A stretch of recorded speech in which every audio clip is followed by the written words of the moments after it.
This Israeli airstrike on a UN-run school in Gaza in September killed the highest number of workers in a single instant during Israel's war on Gaza. 6 staff members from the United Nations Agency for Palestinian Refugees, UNRWA, were among 18 who died. The school was sheltering some 12,000 displaced Palestinians. It was the 5th attack of the war on the facility and condemned by the UN Secretary General. Decisions of courts are not respected, and it is this kind of limbo of accountability that is totally unacceptable. UNRWA has been a lifeline for Palestinian refugees for decades. It operates schools, runs relief programs and healthcare services in the Gaza Strip and occupied West Bank. But Israel's war on Gaza has created a humanitarian catastrophe. Nearly 2 million displaced Palestinians with little access to food, water, medicine or shelter depend entirely on the agency for their survival. Its teams face many challenges to deliver supplies. Total of 208 attempts.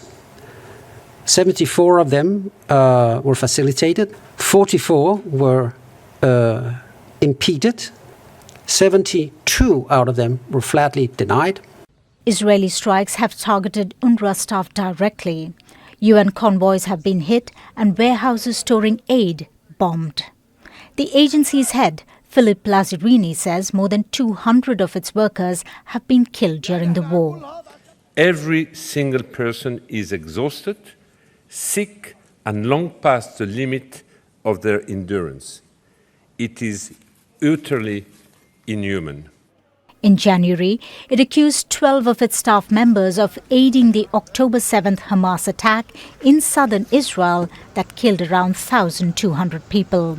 That led to several donor countries suspending funding as Palestinians were battling hunger and disease and desperately in need.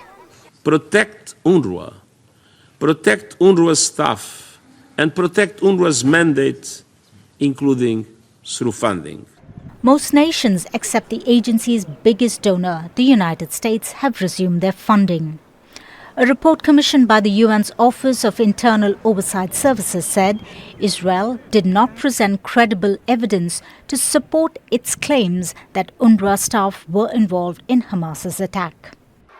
The war led the first case of polio being found in the territory in 25 years, and UNRWA responded. On the ground, UN teams celebrated their successes in vaccinating nearly 450,000 children under the age of 10 against the disease. Just as you provided us with vaccination so that our children would be safe, you must provide us with a ceasefire and stop this war.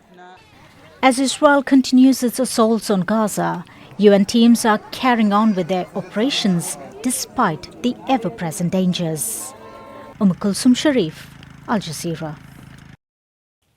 Make sure to subscribe to our channel to get the latest news from Al Jazeera.